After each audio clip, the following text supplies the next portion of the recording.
Welcome to Losing a Child, Always Andy's Mom. On this podcast, we journey through the devastating experience of the death of a child. Grief is seldom discussed openly in our culture, and the death of a child makes people feel even more uncomfortable. We approach the topic openly and honestly, speaking to people who have lost loved ones and experts who help care for them. Whether you are a parent experiencing loss or someone who wants to support another going through this tragedy, this podcast strives to offer hope and help.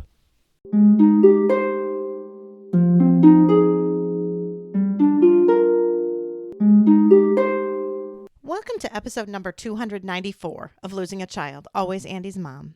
I'm Marcy Larson, Andy's mom.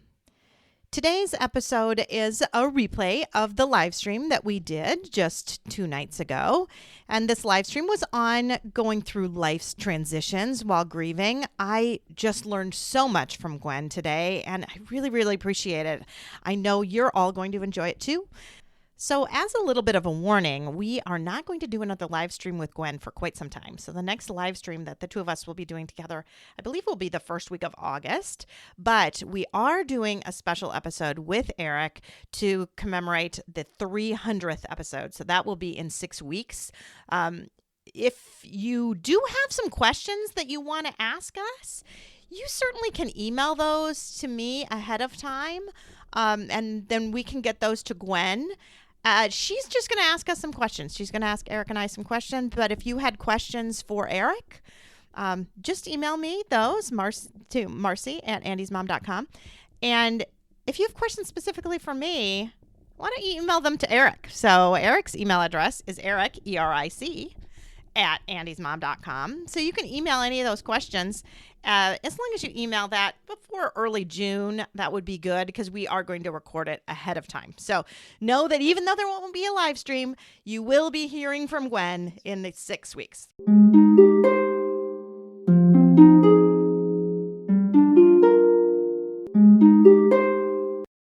So welcome, Gwen. This is obviously a live stream that we're doing. I just talking about life's transitions, and I'm very sorry that I did not give a lot of time ahead to kind of warn people about this one, but there's not a lot going on, and honestly, it's sort of a good topic to be talking about right now. But I feel like a lot of people are in a transition right now, whether it's getting ready for graduations, our family's getting ready for a wedding in 11 days. I mean, all, whether it's school graduations or high school or college, I just think a lot of things are happening. So, yeah, and we just had Andy's birthday, and so another holiday to go through, which is difficult. My son Valeriano is getting married too, so we're trying to plan a wedding for that, and there's just a lot happening, and it's been a lot, and I've been trying to get far ahead in recording these episodes because we're taking a big trip to Italy and Greece, and we'll be on, and I do a bereaved moms retreat. I'm home for 3 days, and then we leave for 2.5 weeks, and so I don't know. There was just a lot happening and a lot going on, and I didn't give this as much as I should have. But we say that, and every time we do, we get in conversation, it turns out really good. So just thinking about, our different thoughts, and as people type in or the reactions, and we have some we can read. Oh, yeah. I mean, people gave some reactions. Obviously, this is the one that we were supposed to do the first week of March, actually. We're supposed to do this, I think, on March 6th. And you were super sick. So everyone can look at Gwen and see she's looking the picture of health now. Thank you. Thanks. That was rough. It was a rough couple weeks. It was one illness to the next, but I feel good to be feeling good. And that was one of my thoughts today when transitioning. And we always look back of the area that we're leaving, whether it's, we're leaving. I remember leaving the elementary school my kids went to. Our last day that a capture was going to be at that elementary school, I went and brought them all Krispy Kreme donuts, and I cried like a baby. Yeah. I'm done with this phase. And looking back, I don't want to look back to March because I was so sick, but it feels good to not be in that place anymore. Like to say, but some of those things we want to go back. I don't want to go back to being sick, but other phases in life, we do want to go back. Well, I Your think child was alive. I think too. So Peter, when he left the second grade, it's very, very funny. Peter's last day of second grade, he was in tears. And I didn't really know why. I mean, his teacher was going to be leaving the school. I think she was getting married and moving or something. And so he wasn't going to see her next year at all. And he did love this teacher. But the main thing that he was sad about was that Andy was done with fourth grade and school just went to fourth grade and you had to go to a new school in fifth grade. And he was going to be all by himself in that school. And he was just heartbroken at the idea of having to do that by himself. It's very funny because obviously it gets me really emotional now because I think, after Andy died, he had to do everything by himself. And if you didn't like it, he didn't like it when Andy was alive. And he didn't like just losing him in the hours of school. Like, right? I mean, I think about they were in the Grand Rapids Choir of Men and Boys together. And he had to do that by himself. Soccer, obviously they were never on the same team because they were 2 years apart. Although, when Andy made the JV team for soccer just a few days before he died, I mean, Peter was bound and determined he was going to try so hard in soccer. He wanted to because I said, maybe you can make varsity your sophomore year so you and Andy can play together a year because they'd never played together, right? And he told me, I'm going to make varsity my freshman year so we can play together for 2 years. Oh, that's so.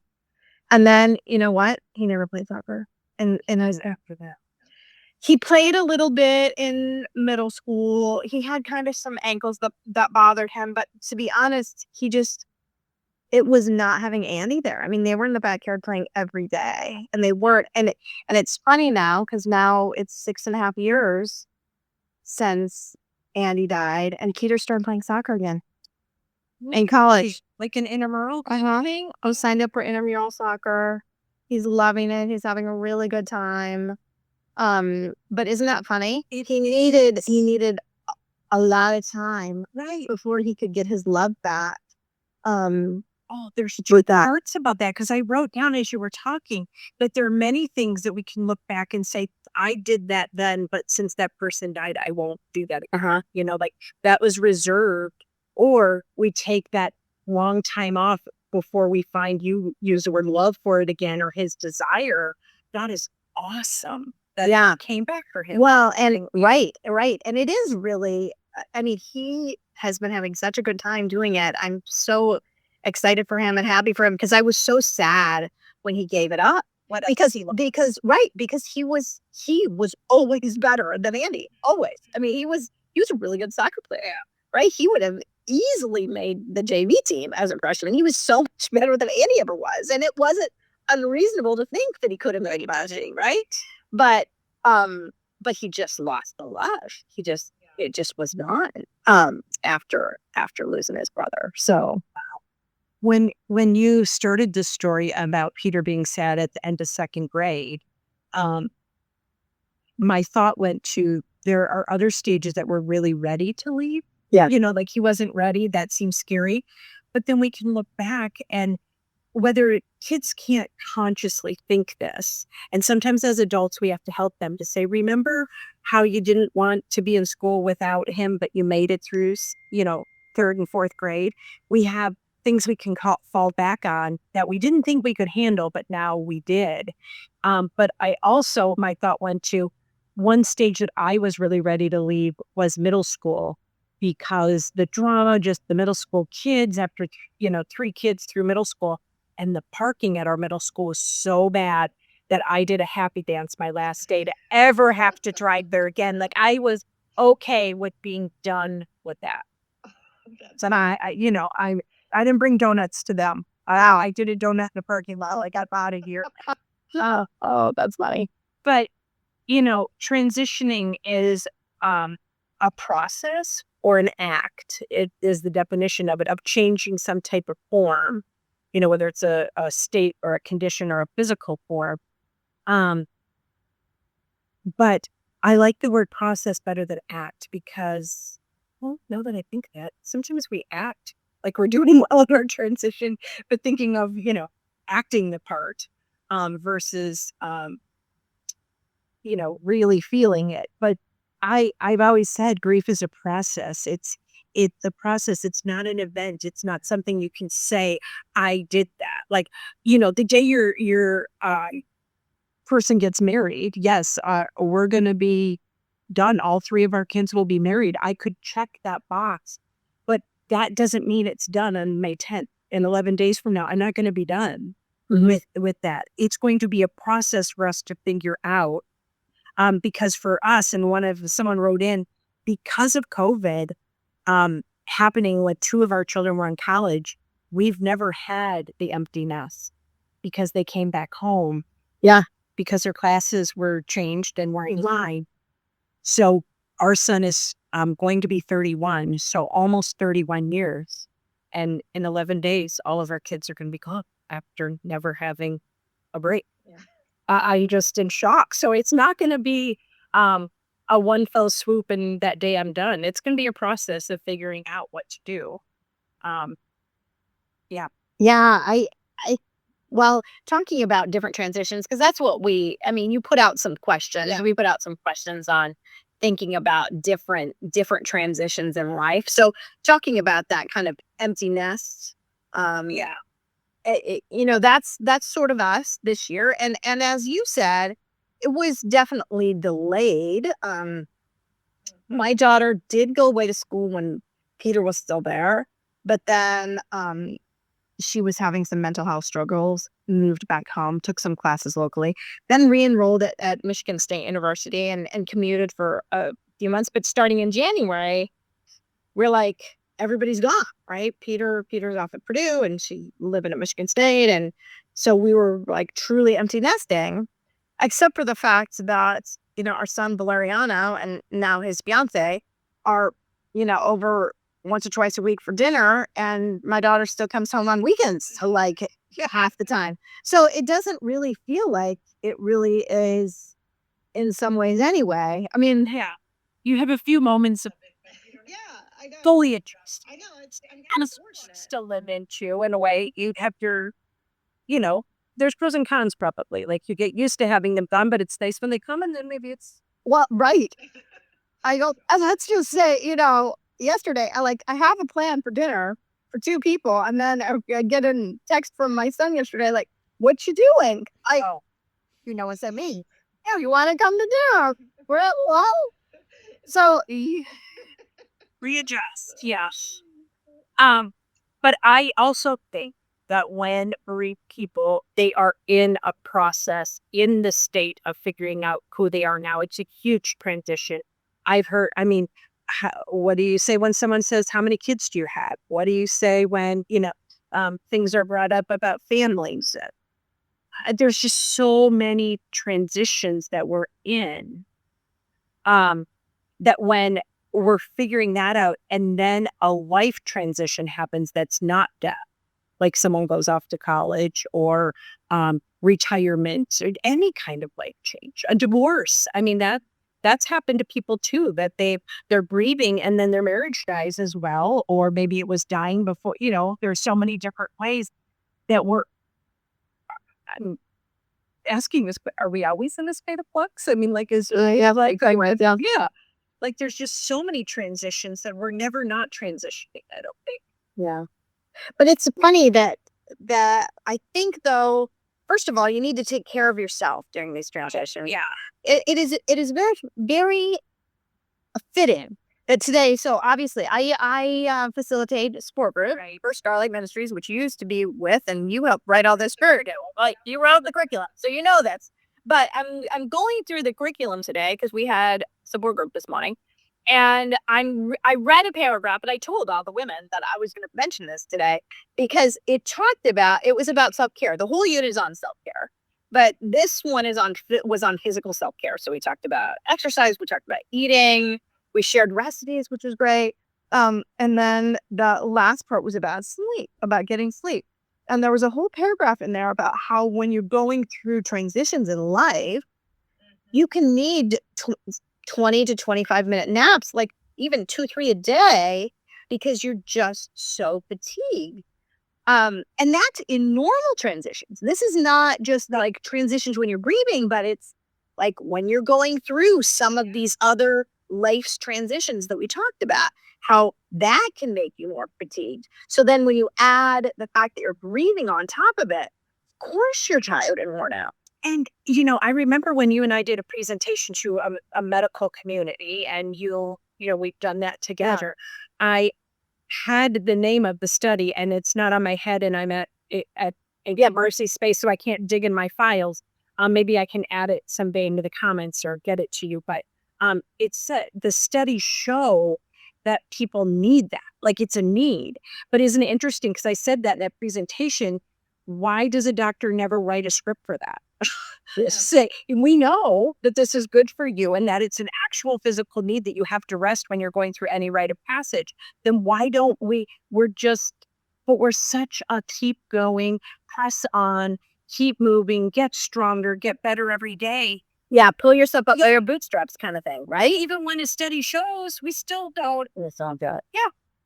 And so to have bereaved people empowered enough themselves to advocate and do that for themselves is great, because if we're waiting for someone else to, quote, write that script, we cannot. Yeah. Anyway, no, we're good. We're good. Yeah, I'm glad, that you said that. I think you jumped into the self-care. I do have some other things that when we are like transitions that will help, but maybe what we should do is read some of the stories first and then absolutely do that to what are things that will help us when we're transitioning. Yeah. Also, I like to end with the positive, and some of these are really challenging what people have been through. No, I know. And I so appreciate some of these comments. And what's really funny is some of the people that wrote in, I actually knew these stories, and I was so glad that they wrote them so that I could actually share them, because I was thinking about that as I was going through. So I'm going to start with Jackie. So it's going back a little bit to that empty nest that we talked about earlier. The transition to empty nest was very hard. Dane was our youngest, and we should have had 4 more years with him at our house after our middle son went to college. I feel very lost when I'm at home. I don't know what to do and get stuck very easily. It feels like I've gone backwards in my grief a lot of the time. I'm going to mention also that Jackie has said to me, all of the people that come up to her and say, how's empty nesting? How does it feel to be an empty nester? And in this like happy kind of way, or even in a little bit of a sad way, but nobody thinks about the fact that Jackie shouldn't be empty nesting for 4 more years. And it's so, that is heavy. That is really, really heavy, because she's going through a transition that shouldn't be happening. Right. So it's different than a wedding or the other things, or that even me, I'm going through my empty nesting still at the normal time, because it was my middle child that I lost. Right? I still had the first one go to college. I still had the last one go to college. It was my middle. I feel like for Jackie to have that happen 4 years too early, right, is a big deal. It is, but it also leads me to something else that our brain does. We are so forward thinking. Going back to your story about Peter, he already was set in his mind that I'm going to play soccer my freshman year. My brother and I are going to have 2 years. Yes, play. So that was that forward thinking. I have a goal, and that's what's going to happen.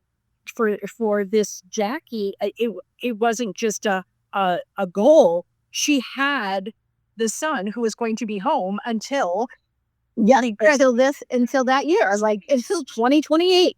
Is assumptions, and you see that, and it's so hard to live life, because then you just never want to assume anything. And I don't want to walk around on eggshells going, can I assume that tomorrow might, all this stuff. It makes it really hard. But I think when we wonder why transitions are so hard, it's because we've already thought way so far ahead of how it's all going to play out.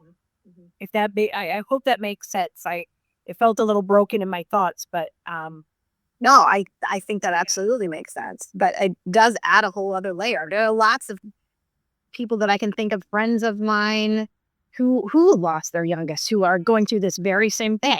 There's one who's on right now, and she's probably listening to me and know what I'm thinking about. Hey, talking about her, whose oldest is, graduated high school, and there should still be a baby in the house, but there's not. Yeah. And then when those people, like Jackie mentioned to you, like say, how's the empty nest? They think they're relating to us like, oh, this is the newest transition. But what they don't know is it wasn't unheard of. Like, that wasn't the way it was planned. I'm not happy about this. Yeah. And we've talked about this before. I know I've talked about this. Even when I had to send my oldest off to college, that was very difficult because the last time I had said goodbye to one of my kids, it was permanent. Right. And so even though I was just sending her 2 hours away to go to college, it didn't really feel like that. It felt much scarier because I was saying goodbye, and was I really going to see her again? I don't know. Yeah. That whole trust piece, that whole, like you said, just, you don't want to bank on anything. I don't know. This could be goodbyes are different now. They are truly different. So it does make those transitions more difficult. It does.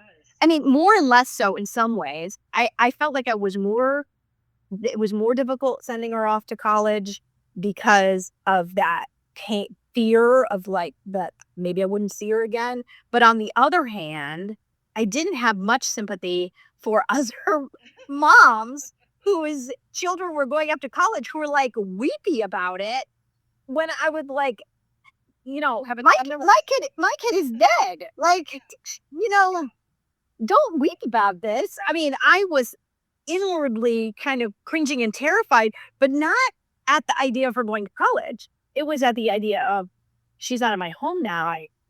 You still have this sense that you can kind of protect him, even though I know I can't, right? I mean, I obviously was unable to protect Andy, but you still have this sense of, okay, when they're all here, when they're all in the nest, I have a little more control. I can take care of things more. And now leaving the nest, the protection that I could offer is not there, and it's terrifying. So, but I couldn't really relate to the people that were just weepy about them just going to college, right? It was just a totally different, I don't even know, like, I don't understand that, what that even feels like exactly, because I can't put myself there. Right. Because I can't take away that experience that I had of losing Andy entirely. I can't. So I can't understand. I can't understand what it would have been like. Because you're looking at a completely different lens than they are. I mean, the lenses are just different. And theirs are more raw, real, it's just made you different. I know. And I just feel like I can't even have a conversation. You can't take that lens off and say, no, I'm not going to do that. And one of my critical thinking skills that I've learned to kind of cope with the reality of death that I live with every day, we kind of talked about it, and I think it relates to transition, is I also work with widows and older people that someday I'm going to be old and lonely if I live that long, right? Like, that's like what's next. If I don't die, I'm going to live to maybe age. So I tell myself now that when aging comes, enjoy that part. So when I'm busy now, I'd say, wait a minute, someday I'll be up watching Price is Right, and I'll be late, I'll be lonely, and so I've tried really hard to treasure each stage, because I know it doesn't last forever. But it's hard when that stage has grief, because grief doesn't go away. So that's a stage that you're always going to be in at some level, right? Like, you're never going to transition out of that. That's what I was telling Marcy. One of the definitions, examples of the word transition was, if you have ideas and you want to transition and link them all together, or link sentences or paragraphs, or as you're writing things, you want to transition. I even talk show posts like, oh, how do we transition to a different story? Right. We're not good at that. We did over. Yeah. So, but what it said was, the reason that you have the transition is so that it goes smooth. And like, there's no way to make the transition of going from a family of 5 to a family of 4, or whatever whatever your situation is, there's no way to get food. No, there's no way. There isn't. No, it's just impossible. It's just abrupt. It didn't fit. You're never going to make that fit. So there's just no way to make this. Yeah. I know people are writing some comments, and unfortunately, I do not know how to spell. Would I be able? I don't know. I'm trying to contact somebody and see if they maybe can see them. But anyway, we'll keep on doing what is on right now, what we've got that people wrote in, right, if that's okay. And then we'll try to get to those comments. We're going to try to figure that out. I bet probably you can see our blazer. You don't want, we want to mute it, but yeah, we'll see if you can, if you can turn the volume all the way down. And then probably even see if you can see the comment. So, but let me go on to another thing too. And this is also talking about empty nest a little bit. So this is from Lori. I really struggled with empty nest when Adam died at 21. Number 2 kid was a senior in high school, and number 3, a freshman in high school. Them leaving was really hard. Throwing COVID and them coming back and forth, having them was great, and then they would leave again, and my heart ached. I'm always saying, I wonder what a regular empty nest would have been like. I'd like to have experienced them gone without the grief. Could I be less sad in a kidless home? Could I see a family with young children at a park and not tear up? I will never know. That is so much what I was just saying, or how I just don't know. I mean, we just can't know what it would be like. I just have no idea what that would be like. So I really appreciate your comment, Lori, because I don't know either. I really, really don't. Yeah. I think sometimes we can look at the example of, seeing someone at the park and not be sad. I do think we can look and have less sadness over time, but no sadness is probably not a realistic. People talk about realistic goals, because I even think about when you and I first started doing podcasts together. We were here in your house. We weren't on video, right? Right. And people couldn't see your face, but your brokenness I could see. And now here today, I'm at your house again. And one of my thoughts that I just had in the back of my head was how much different you look physically. Like the pain isn't, I mean, I'm not saying you're not grieving or you can get in touch with it. You have already. The tears are there, but it's not like it was. No. Yeah. Well, and let's go a step further. We're doing this in Andy's room. Yeah. We never could have done that, because you never was see this. No, I didn't even show you this yet. For a long time, you'd come, we'd stay in my dining room. I mean, maybe I'd let you go back. I'm like, okay, it's fine. So, but it's funny because I'm tearing up now just thinking about the fact that there is no way. I mean, I couldn't even show you Andy's house, right? Let alone do the podcast and record for Anderson's. And I didn't know Andy. I'm emotional. But I knew that he was in the Men and Boys Choir, and I've been to both of your concerts, so I know what they wear. And his tie over there really said, first sat down, is that his tie? Yeah. That's his touch. I'm like, that's the link that I have to him, because I know that before, because I've been to the concerts, but now being here and seeing his tie, because you've never seen his ties. Right. So, and then hanging over that is his soccer jersey that he got the day before he died. That's the soccer jersey. But I know the tie now because I've been to right. Yep, and his jacket's in the closet, so you can't see this right question. Are we ever not going to be sad? No, because like his reminders and those things that link us, that we're never going to transition to a place that they're not part of, and I didn't know him, but that time connected me briefly into today. So we're never going to get to that place of it on. No. Interesting. Yeah. Yeah, I wasn't expecting that. You weren't expecting the tie. And you've been in here. You've been in here before. I think, have we heard it in here before? No, we've never have. This is the first time. Wow. Okay. Yeah. But that was another thing that I was thinking about today. And, just the last comment about looking at things, seeing other families or people in the park. I told you that driving through today, did I relish those days enough? Like when you're sick, do I relish how well I feel? Well, yeah, right. Uh, but when I think about our babies that died and are in heaven when I was pregnant, that was the only time I had. That's the only time they were with me. And did I cherish that enough to have them with me? And I'm like, I don't know. I don't. Yeah, I know. Yeah. That reminds me very much of after Andy died, and Eric, when he said, was I a good enough dad? I don't know if I was a good enough dad. I don't know. And did it make us do some changes? Yeah, that's when we started going to the big tent tournament every year and trying to enjoy some things as a family a little bit more, because feeling like I want to make sure I'm enjoying these time with the kids, right? We're going on this big trip.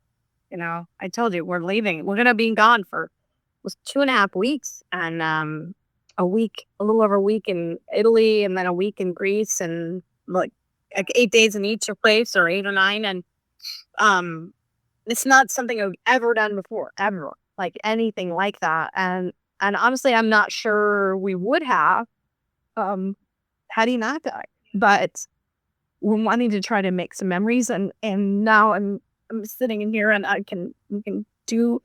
Anyone who's watching can see that I'm holding a Herky, Andy's teddy bear, which you saw the very first time I came. I brought this bear. Yes.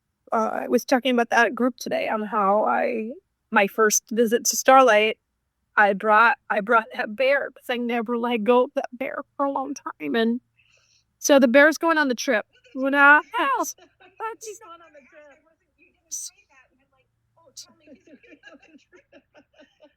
He just needs to go on the trip. Yeah, he's going to a lot of places.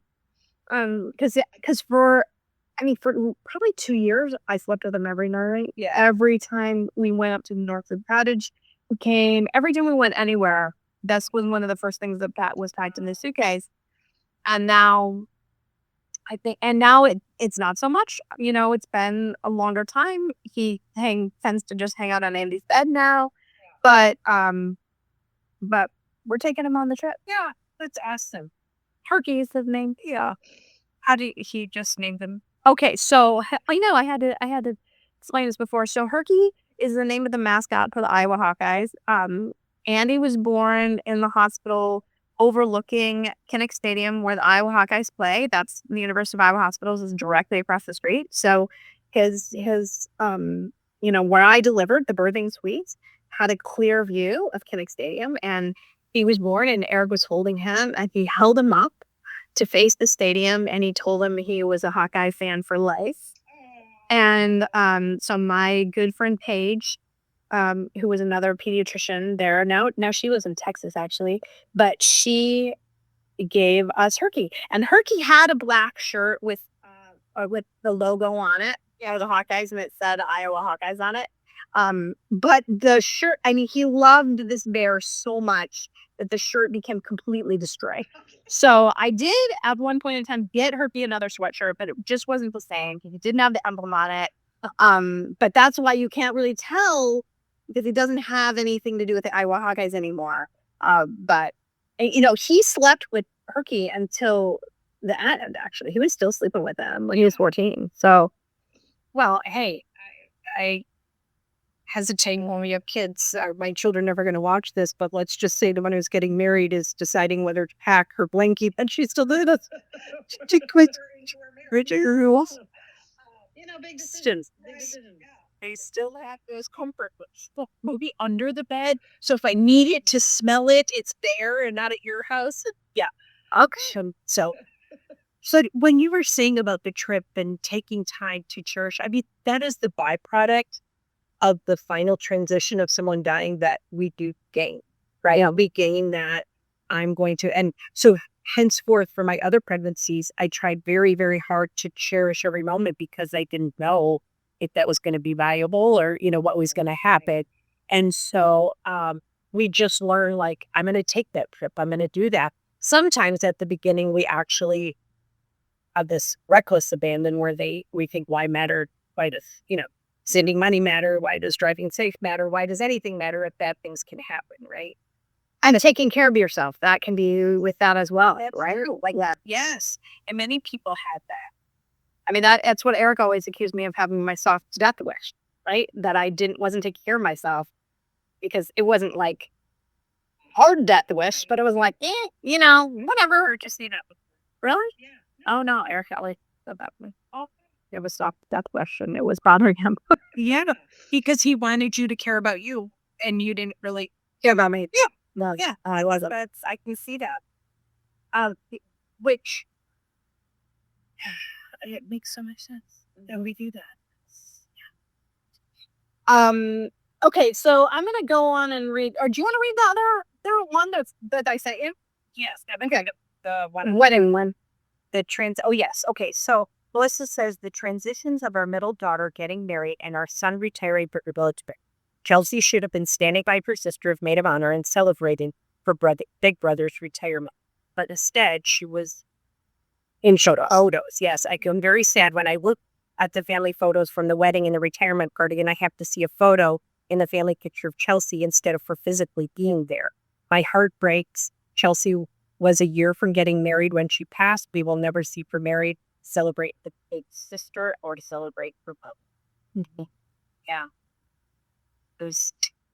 So yeah, and I think that's a good thing to comment on too, about these weddings and things like that, and because you're about to have one, obviously, really, really soon.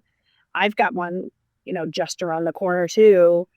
Yeah, It's different. And I have, because of the work that I do, I've heard so many ways that people remember someone and acknowledge them.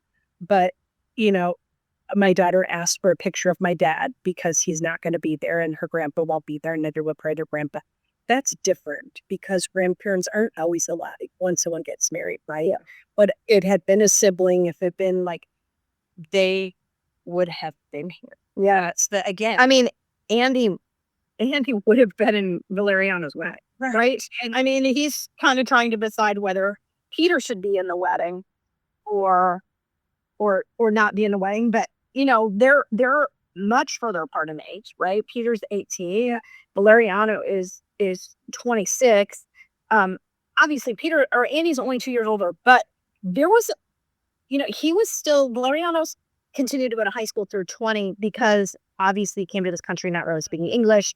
So he did 3 years of high school and they could keep him in high school until 20. He brought Andy to school every day. Like, they were really quite close. Considering there was a pretty big age gap, they were close. I mean, I can't imagine Andy wouldn't have been in that wedding. And then it's hard to know how to honor him, if we honor him. I mean, Chelsea, they did the picture. This is different. I mean, Valeriano's marrying a Guatemalan girl who speaks virtually no English. Her family that's there do not speak English. It's that nobody knows about Andy. right. Like, she knows about Andy because they've talked about that. And she actually has a brother who died too. He was killed in Guatemala by gang violence. So I think To do something for both of them. yeah, and maybe It would have meaning and connect the two families.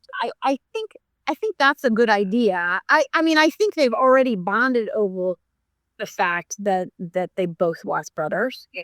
I mean, I do think that's something that I know it's something that they've talked about, but that's probably, you're probably right. That's probably the best way to do that, is to just find a way to honor both brothers. What you were saying, like Andy would have been in the wedding. That was a given, just like Melissa, the sister would have been the maid of honor. Like, they would be here. Well, I had a young girl whose dad died while she was engaged, and her wedding was coming up, and her dad died. And she wanted that my dad was supposed to be here. That's what they're going to send me away. They're going to make the speech. And then she was laughing, saying he was going to have to wear a tuxedo, and he didn't ever wear a tuxedo. So what she did, and I have a picture of it somewhere on my phone because I thought that is the coolest thing I've ever seen. And it's not for everyone. So when I say this, some of you are going to roll your eyes. she had a bobblehead made and stood about 5 or 6 inches of her dad, and it was at every table, and he was in a tuxedo because she said, by golly, my dad's going to be at my wedding, and who's going to be talking to everybody, and he's going to be wearing a tuxedo. So she had a bobblehead of her dad at every table. That is so awesome. I just thought that. I took a picture, and I thought, that is a neat thing. So I'm sure if you put it out there, people will tell you neat ways that they've remembered, their siblings at weddings, and they could incorporate that to his wedding. Yeah, for some of the siblings, for both of them. Yeah. So I couldn't see the comments, but my wonderful friend Demi has sent me a picture or a screenshot of the comments, and 2 of them were from her. Just saying, growing up is a privilege, not an absolute. And I have to tell my friends that watching their kids grow is a blessing. And honestly, that is a good thing to try to remind people as, and not so they feel sorry for you, but so that they cherish it. Just like you said, you lost those pregnancies, and then you were like, okay, I really need to cherish this one. But if you can have a way to remind them, it's not like, I'm not saying this in order for you to give me a big pity party, but as a reminder, hey, enjoy this. Yeah. Cherish this. Because we have to admit, when other people are complaining about their births, it's really, really hard, about their kids, or if you're widowed, about their spouse, it really gets frustrating. And trying to cherish even in those normal ups and downs of life can be hard, but it is truly, like as Teresa, sure. We're not guaranteed tomorrow, and that's what I learned, but just really relishing in I don't want to wish away time. Well, and then Lori, who wrote the comment on the, I wish I knew what it would have been like to go through emptiness without, she wrote in too and says, and it pisses me off, but I don't know. That's a great way of putting it, Lori. Yeah, it does. It does. Just kind of irritating that you don't know what life would have been like. And then we found another mom, Tina, who wrote it. No one really knows the pain we go through. I have photos of myself and my family, and the face says it all. Grief takes away so much of the emotional and the physical. Sometimes I wonder, I think this is going to be say what the meaning, but I got a screenshot and it cut off. So, but thank you for those comments, and thank you for Denise for sending that. And if there are more comments, screenshot them to me. So that's a little shout out. Keep going with screenshot, because I think there's another one. But family photos are hard. You made a comment that you have not had a professional photo. We have not. Yeah. We have loaded up. Do you look at other photos of your family? Like, have you had some casual ones taken at the weeks or Christmas? Okay. Yeah. We do casual ones. We just haven't. And I plan to do plenty of photos on this trip. I do plan to do that. It's thought. I don't know. I just haven't been able to do the professional one. Now, I'm certain, obviously, there'll be a professional photo at the wedding. I mean, that will happen. So, yeah.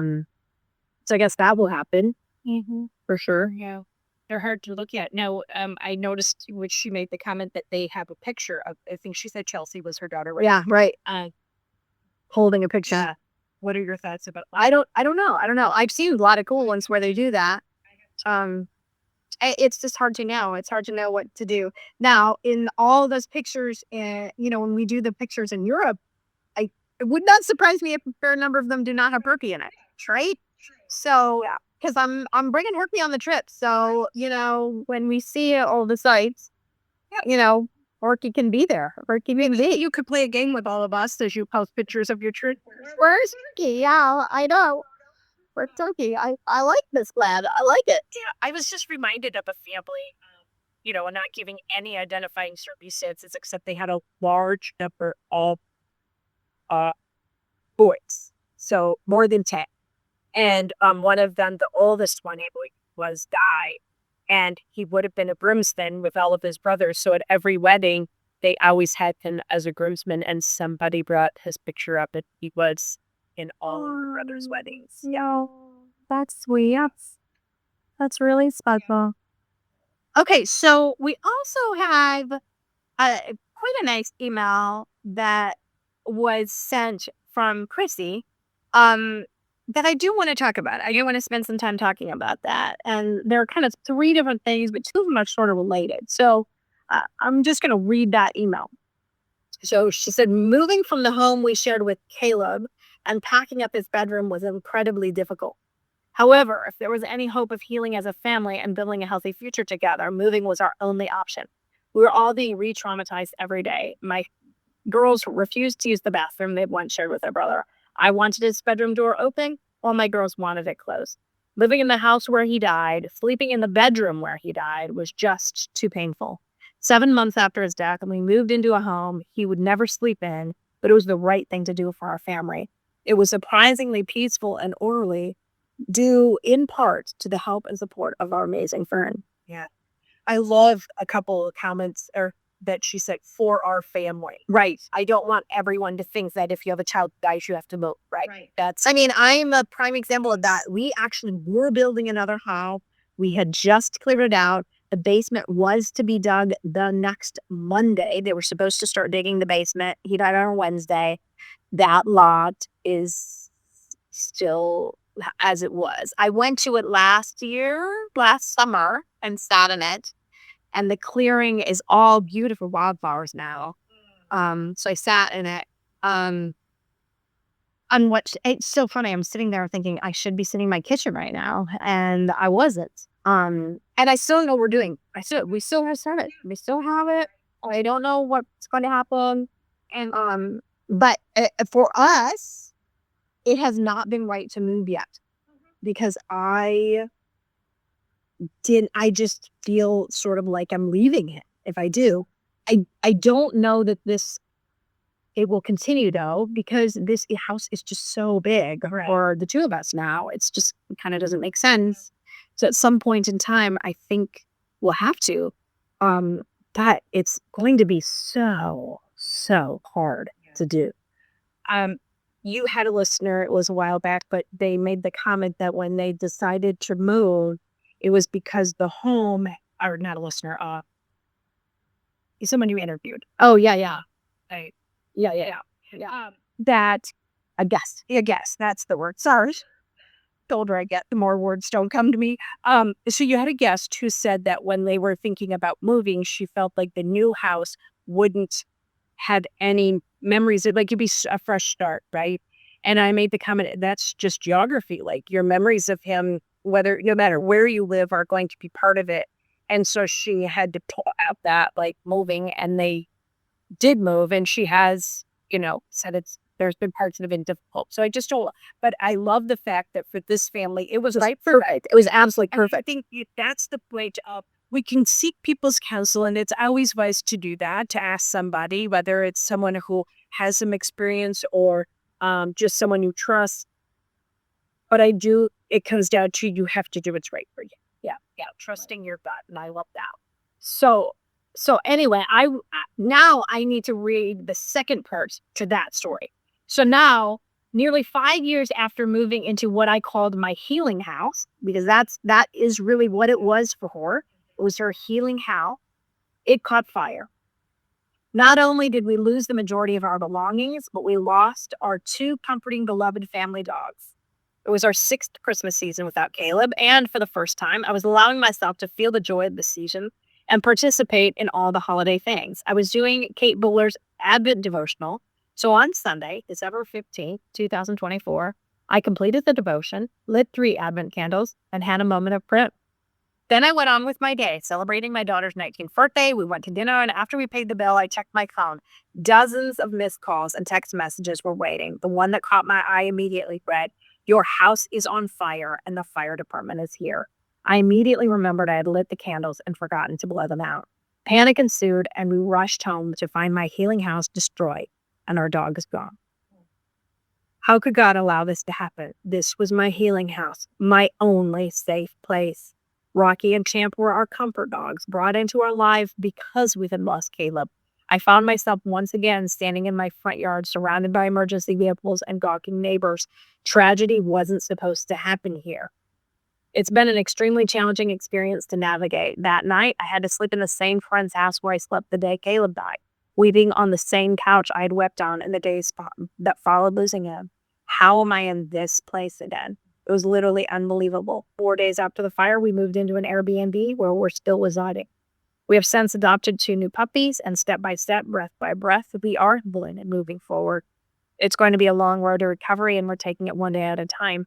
With God's peace in my heart, hope clutched tightly in my hands, and the support of family, friends, and community, we are making it.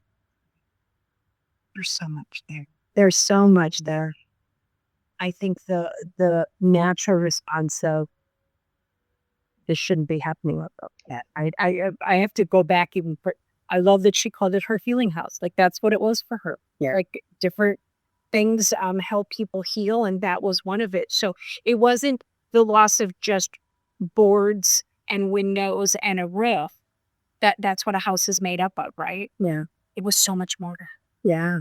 Yeah. Because that's where she went to deal. That's her healing. And the Jones too. Her that gave her such comfort, to lose them too. It was so much more that happened. Yes, for sure. And I say this to bereaved people often. One of the other ways that we feel is healing places that bring us, that some people to cemetery, some people to cheer in their house, some people to the beach.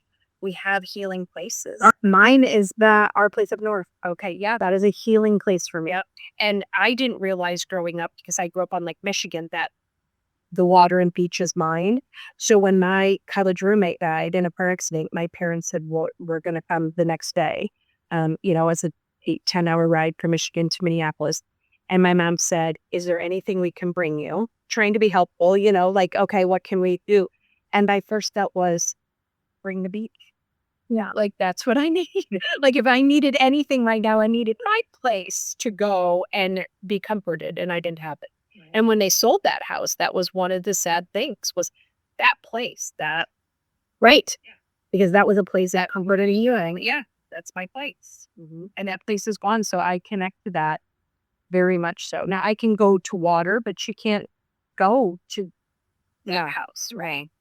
I do want to give a little update that I just got a video today that the walls are back up, the ceiling's up, and the windows are put in. So for all of you who are feeling really sad for Chrissy in the house, continue to feel sad for Chrissy in the house, but know that there was a bit of happiness today and seeing windows put back in, right? And the house starting to come back together. Now, and obviously, this is, several months later. Yeah. But again, when we've had something tragic happen, we think we can check that off our list. Like, I've done that. Mm-hmm. And so when something else tragic happens, you're like, how could this be? Mm-hmm. I've already had that. Like, I think that's a one and done. I think that all the time. I lost my mom when I was in college. She died of cancer. That was my thing. Right. That was my thing. And it took a long time to feel like I had sort of healed from that. And a long time before I wasn't living life waiting for the next bad thing to happen. Because I did. My parents both got cancer when I was in high school. My grandmother died in the midst of all of my parents' cancers. There was a lot that I had gone through, and I kind of thought it was through my heart stuff. And then this happened. So that reminds me very much of that. I'm sure I've heard so many stories of people who made it through something, and just as soon as they go, okay, that's behind us, something else happened. So I never want to quite breathe the total confidence at every leap, because I don't want to be bit by something. No, I know. Again, it's a hazard. Did you have any other comments? Well, the rest of that one comment, grief takes away much of the emotion and physical. Sometimes I wonder what's the meaning of life is. A constant question of why. Mm-hmm. Yeah. Mm-hmm. And I think that's what each transition does, is makes us question what we've already asked the questions. Did I cherish it enough? Was I good enough dad? Do we travel enough? Do we do these things? But did I learn where is God? There's just so many questions of the transition. Sure. Mm-hmm. And we don't get the answers. No, you don't. But I think in the last 5 or 6 minutes here talking about what helps through times of transition, and you've started with the topic for today at Starlight about physical health, and taking care of ourselves. Rest, just moving your body, doing something that just gets you going. It clears your mind. There's definite benefits to all of that. And, it's coming up, but, I believe in this chapter, or I think it's week 6, it's about laughter, because laughter is good for our soul, right? I mean, our spirit dries up your bones, but laughter is good medicine. None of us want dried up bones, right? Yeah. They're not good to have dry bones. So we need to laugh. There's many things, but there's a few other things besides self-care. Self-care is a huge topic. The next one is acknowledging the emotions. But this is sad that things have changed, that I mentioned the word a process or an act, and I kind of laughed and said a lot of us do act. That's what makes me sad, when people feel they have to act like they're better than they are, that they feel better, whether it's in their place of worship or their job or places that they just have to put up. That's funny that you bring that up. So I am in a group that plays mahjong on Tuesdays. Okay. So and I'm in and initially, so it's at our country club. Some of the people are numbers there, some are not. But it's this group of women, and there are a lot of them. Like literally, like oftentimes 16 of us in there. And I sat down at the table, and they asked me, "How's your Easter?" Well, Andy's birthday was the day after Easter. And So Sunday was Easter, Monday was Monday was Tuesday his day there. Okay. Tuesday I'm there. Bad day to Yeah, right. Bad day to ask. And it's funny too, because a lot of people, even my grieving mom friends, were really pretty celebratory for Easter, because obviously Easter represents the fact that we're going to be able to be joined with our kids. The timing falling the day before Andy's birthday was just horrible this year. I really did not enjoy Easter like I have some other times. The very first Easter after Andy died, it was his birthday. They landed on the same day, so it was hard. Other ones have been sort of okay, but not great, just because of that history of that. But this one with the birthday the next day, I was just not good. I was not good. So I go to mahjong, and what's funny is other people had asked, "How's your Easter?" And I had said, "Oh, fine. How was yours?" Okay, that's what I had said every time. I sat down with this group of women who they helped me last year with the planning of the Andy, or a year and a half ago, with the planning of the Andy Larson Memorial concert. They knew this. They know that I'm grieving. Right. And I said, actually, it was really crappy. It's yesterday with Andy's birthday. And then I said to them, I've lied to everybody else, but I'm not lying to you. And then I started to cry. And what's funny is one of the women there, they were talking about birthdays, and she's very good friends with the woman sitting next to her. And she said, I've never told you this, but your birthday was my Bryn's birthday.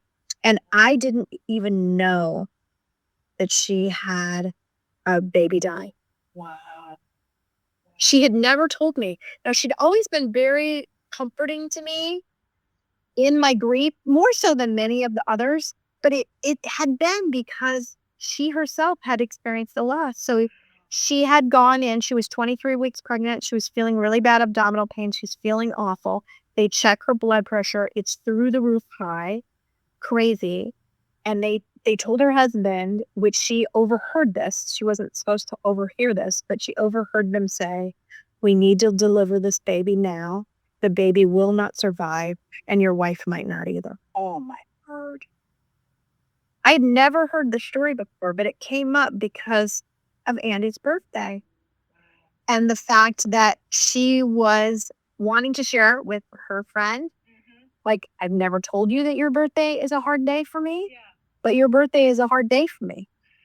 And see, when we do acknowledge emotions and then we're brave enough to share them, I like what you said, the layers. The first group when people asked you, they weren't in the layer to give them the please, so you go, fine, thanks, how was yours? But the other one, they were in your trusted layer that you could tell. And when we do that, we open up those conversations that people can share with us. I mean, she really let us know that. I didn't know that. I don't know that either of the other women at the table knew anything about it. Anything. And I think my opening up my vulnerability all of a sudden made her feel like this is a safe place that I can do that too. Oh, that's wonderful. And I just love that. And that's what made me think about the wedding, that with both of you having a child could either them having a sibling that died. If you don't talk about it, that sets the tone. Like, we don't share each other's pain or stories. You keep yours, we'll keep ours, kind of thing. And bonding that together, I think, would be beautiful. Yeah, because I think interesting. We are also going to Greece this summer, and my heritage is from there. My grandfather was born and raised there, and we were just told by our 88-year-old mother that the people in Greece don't know that her brother died by suicide at the age of 33. So we're not to tell anybody. And it's so interesting because she said her dad never wanted the people in Greece worrying about him in the United States. And Really? yeah. And we were like, we have to keep a family secret that's not, like, it's just so interesting. And there's many dynamics, and I know.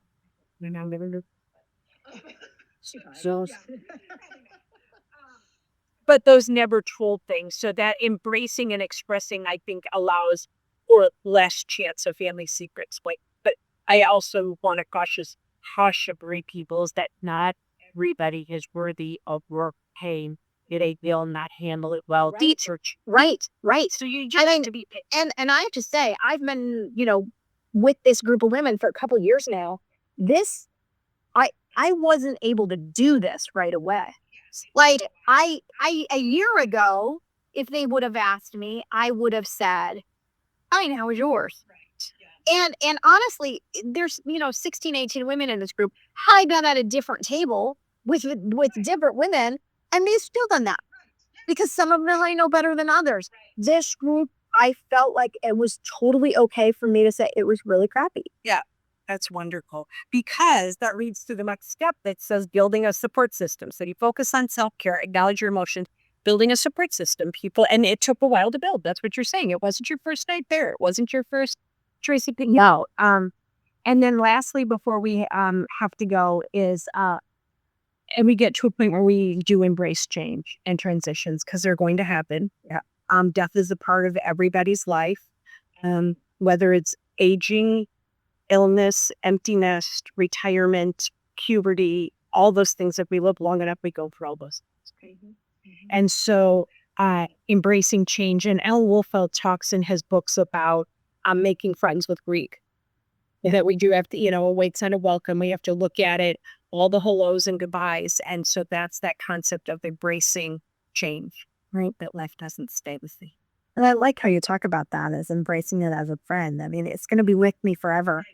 So there's no point treating it as an enemy. It's something I want to hate and avoid. Or it's with me. Or honey, right? Because I haven't touched her here with her, but when you trust people enough to say, let me show you and tell you something was very precious to me, you didn't just do this right away, right? Like, you wait for that time, but it's a friend. It takes so much of your energy to have to constantly hide that. Like, if you were still hiding that, you would have come up here beforehand and made sure that I didn't see certain. Or I could have moved everything back downstairs again, right? That's what we used to do. We used to do it in the dining room, right? But in their grief, they're not moving forward because, and that's opening. Maybe we should write that down. You should talk ourselves out because we don't have time. But that making friends means that you don't introduce everyone to your friend. You keep it till you're ready to say, this is who this. Yes, right. All right, well, thank you so much for those of you who tuned in live, and then for the rest of you who will hear this in a couple of days. I just do cherish these conversations. I really do. Yeah, I had a busy day today, but I thought, I get to end it doing something awesome. Good deal.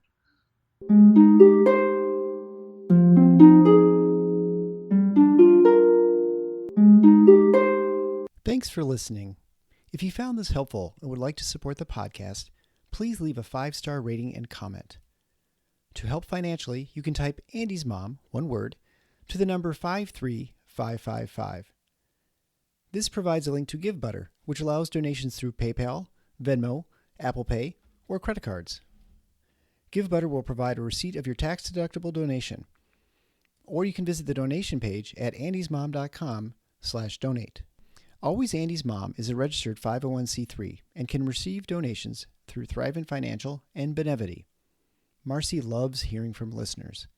please feel free to reach out to her via email at marcy@andysmom.com or on the Instagram or Facebook Always Andy's Mom accounts.